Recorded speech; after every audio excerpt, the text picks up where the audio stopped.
It's Farley again, coming to you from Mazatlan. And this is the Mazatlan Diaries, of course. Today, I'm doing something a little different. Today, I have my friend Brenda. Hello. Hi, Brenda. Hi. And Brenda helped us find our rental. So she has been a really important part of our lives here in Mazatlan. And well, tell us a little bit about yourself, Brenda, and your work here in Mazatlan. Thank you, Farley. Thank you for inviting me. This is the first time I do this also, so yes. it's kind of interesting. But well, I'm really happy to be here and sharing with everybody well, what we have done. And I've been a realtor for quite a while. We started in our company in like HOA management in 2007, so it's been a while. Yeah. And I took care of rentals, and we started for a while. We kept the company going like that until it started moving around, all the real estate boom here in Mazatlan. Right. So we started on the sale area. Oh, right. okay. Yeah. So you do sales and rentals? Yeah. Okay. The real estate company, I own the real estate company. What's the name of the company? Regency Mazatlan. Okay. So we started with rentals first, sales later. Yeah. And then KW came on here in Mexico and Mazatlan, so we affiliated with them. In order to have like a quality Right. seal, you know, it's different than other brands, other Right. franchises. And I think we know that it's Keller Williams, right? Keller Williams. Yeah, we know that name from the United States anyway. Mhm. So that's Exactly. a name brand. Right, exactly. It's international, so you can check the websites, and Right. the properties will be listed there. And so we work on the culture, the same culture that it's worldwide. So Wonderful. Yeah. Yes. So that you know, as foreigners, that gives you more like Security? security. Exactly. Like, okay, you're working with someone that it's not, you know, fake or something. Right. Yeah. Right. Exactly. By the way, we did find Brenda in the Mexico Relocation Guide. She didn't Yeah, know that. I just found told out. her. But this is an amazing resource for people who are planning to move to Mexico. Of course. So I'm just Yeah. giving it a little plug right here because it's like the Bible for people moving to Mexico. If you haven't, you should check that out also. So one thing I wanted to touch on here for people from my perspective, I realized that there was no central kind of database for rentals. I mean, you could find rentals like on Facebook Marketplace and in some of the expat forums on Facebook, Right. but we There's kind of no don't know. MLS here. No We don't have, MLS. it's a working process, but it has been for quite a while. So it's kind of hard sometimes, I know, for you guys to find something, because everybody, like, I have my listings, and each company has, there's a lot of independent agents that have their own listings. Right. Although not all of them have their own websites. Maybe they make their advertising in social networks, Instagram, Okay, right. Facebook. And so sometimes it's kind of hard for you to find. The way we did it here, like for me, it's first understand what the consumer, the client is looking for. Right. What's, you know, if you're coming on vacation, if you're moving, and like you guys wanted to feel around the areas Right. in Mazatlan, or sometimes they want something more quiet, so we need to Right. move farther down. you know. Right. Yeah, we didn't really know what we were looking for at first. You kind of had to ask us Yeah. a lot of Yeah. questions, and we had to drive around to a bunch of neighborhoods Right. to Right. figure it all out. And to know the areas here in Mazatlan, how, you So know, important. downtown it's something, Malecon it's different, Yeah, Golden Zone, Cerritos, there are different areas, and each area, it's not one is better than the other. No. It's just, what are you looking for, right? Like, Right. I need more quiet, I need more party areas, or I Yeah. need more historic areas, or, you know, Right. it's like close to the ocean, far from the ocean. right. We needed a big thing for us was it needed to be walkable because we don't have a car. So that was something we had to consider. And the touristy area is very walkable. There's stuff just right outside your door. There's restaurants and clubs and food and you know, all and it's easy to get transportation. The pulmonias are right outside the door. So, but that's also noisy. So some people, a lot of the expats want to live in like Cerritos, which is north of here, or the Marina area too. It's Marina, and there many people are coming to just live as Mexicans, let's say. That's right. Yeah, they don't want to be on the touristic area. Just want to feel the Mazatlan experience from another side. So the first thing for me is just to understand what you're looking for, and we, of course, we need to work on what's the budget, the range of budget, and that doesn't mean, because I know sometimes many people are like, no, what do you have? Because I don't want to go on the high side of the budget, or but maybe I mean, if you're working with a realtor, you shouldn't be scared of that. I mean, it's okay. This is what you're looking for in the areas you need, no? Or sometimes maybe I can just tell you what you're looking for. It's not in the range. It's not going to be in that budget. And sometimes it's not because it's in the high range. It maybe be lower. And I know many people might take advantage of that.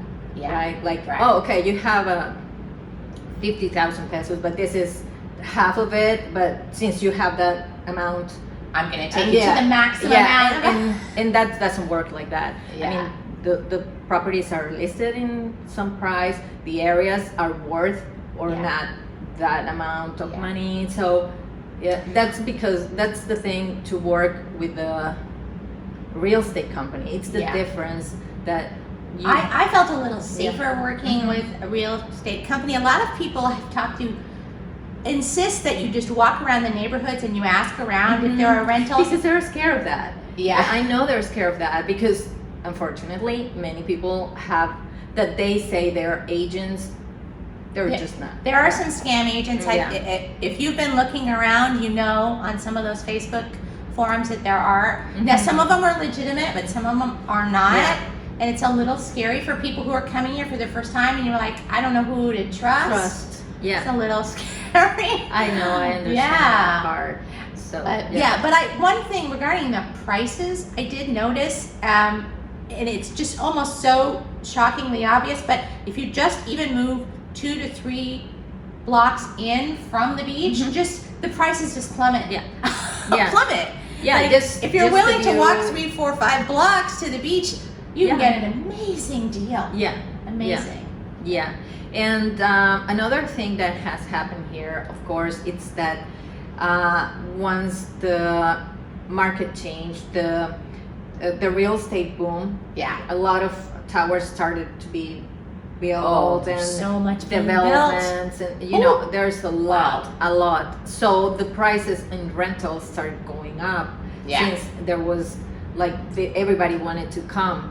Right now, it's I think a little bit settling down since now there's a lot of offer. Right, there's a lot of units. A lot of people. So the prices are kind of settling down. You mean? Is that what it means? They started to go up like from one unit to another. And I think right now, since there are every time more and more and more units being built and delivered. There's only so many people to sell to or rent to, right? There is a limit, I think. Exactly. And many of them are for vacation rentals. Many of them are for long-term rentals. So that would be also a thing to consider where you want to be renting. Because sometimes maybe it can be noisy on the building you're renting, and that's another thing to consider. Right? Totally. So I know people are going to want me to get very specific about prices. Okay. Because people really want to know, how expensive is it? So I know when we went on our tours, we saw 8 properties.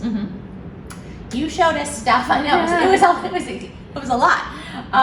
You showed us stuff ranging from 20,000 pesos up to 35,000 pesos, and now I think we can get even cheaper properties renting them for less than 20,000. Is that true? Yeah. I mean, there are some areas that, like you said before, the closest to the ocean you get, the highest the price gets. Right. It depends on the amenities the building has or things like that. But you can find close a few blocks, 5-10 blocks from the ocean. Still from 15,000 pesos. And maybe condos. Maybe there are some houses. We took a look at one we did in Savalo. I think we did 3 houses. It was a very nice house, very nice, was that size and everything. And it was and security too.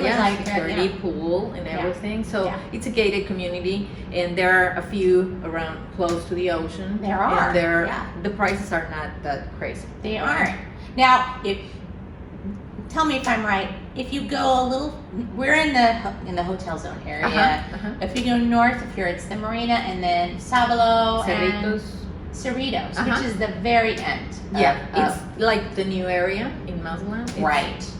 Is that the cheapest area? No, actually it's more expensive. Okay. I think in my head I was the cheapest area, but no, because the buildings are oceanfront, like you go right out to the beach. And there's not enough space, not many more lots. Things are being built. There are many gated communities over there, and those are around like houses around 3 bedrooms around 25,000 pesos. 3 bedrooms. But that's a big place. And they're gated community with a pool. You get a lot for that. Wow. And the thing is that sometimes with condos that are smaller, sometimes the prices are really close, like from 18 to 20,000 for a 2-bedroom, small, like maybe 80 square meters. So, but they're closer to the ocean. So now, what if a single person came out here and they just wanted like some sort of studio apartment or a 1-bedroom apartment? Can they get can we get down under 10,000 pesos? Is that even real? No, really. Lower than 10,000 pesos, it's really hard to find. That close, like so many.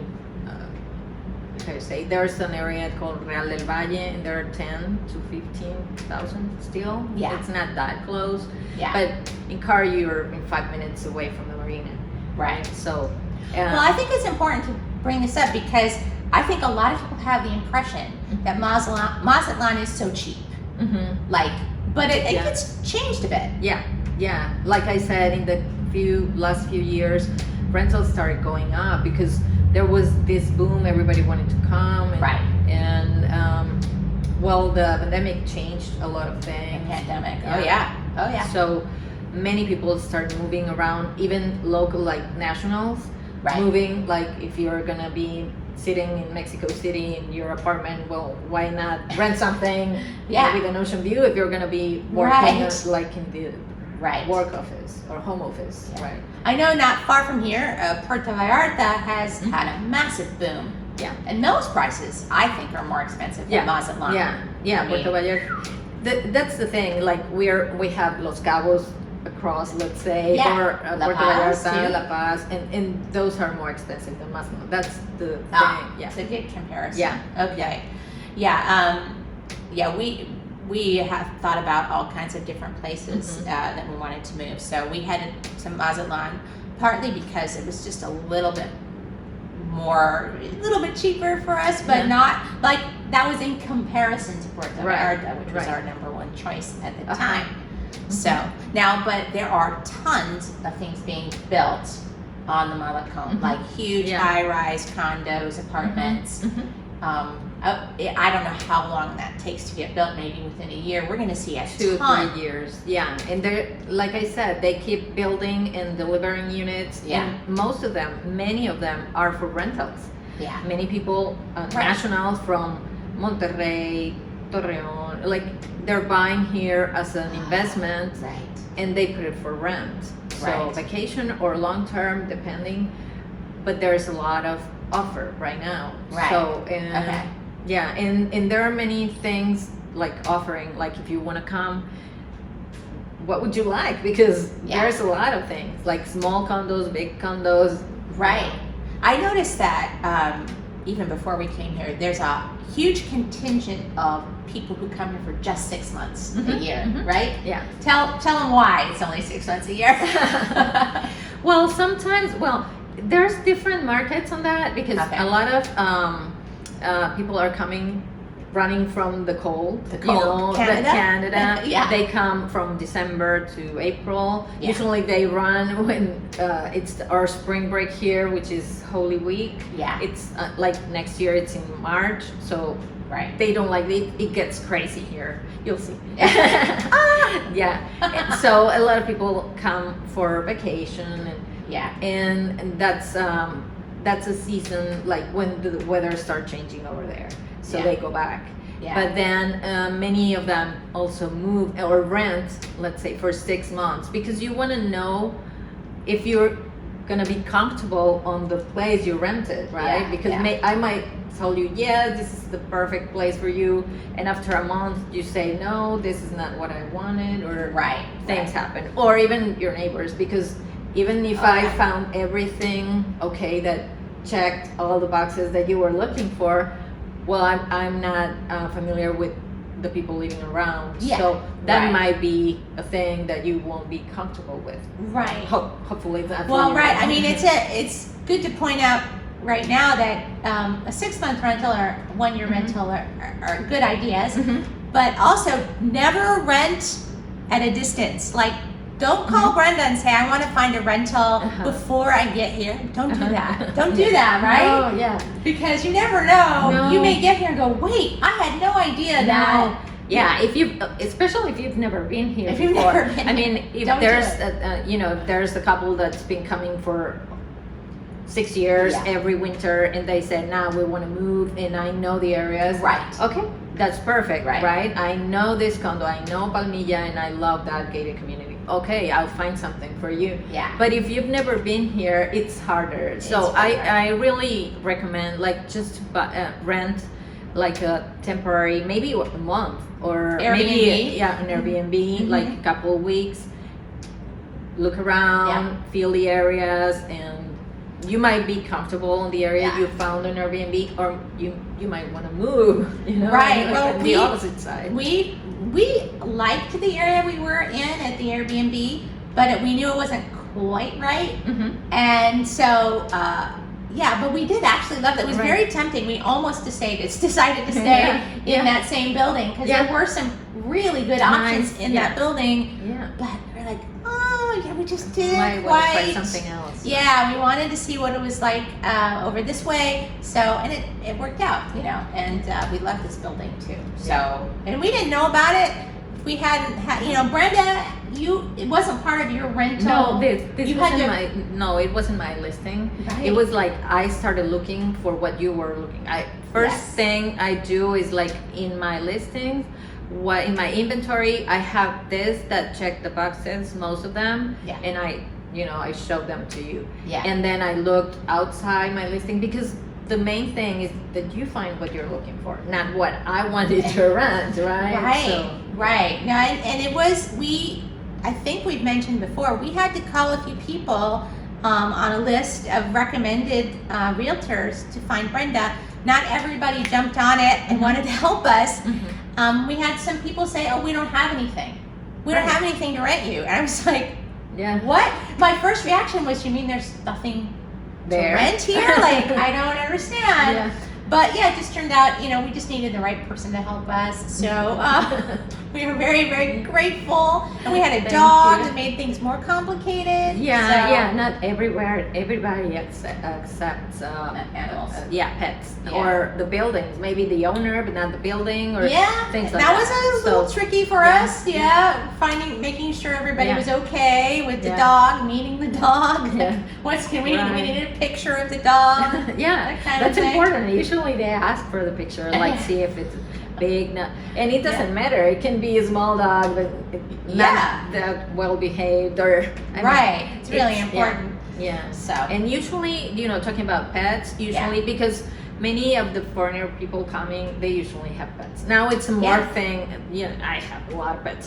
Yeah. But usually it's an important thing to say on the front, because you might be just deciding and then say you have a pet, and I mean it's gonna change everything, right? Right. Be upfront about all of it. And so also then you might be asked to have a deposit, at the end to make sure everything is washed, and it's Right. it's about 3,000 pesos deposit, which is about $150 US, a little bit.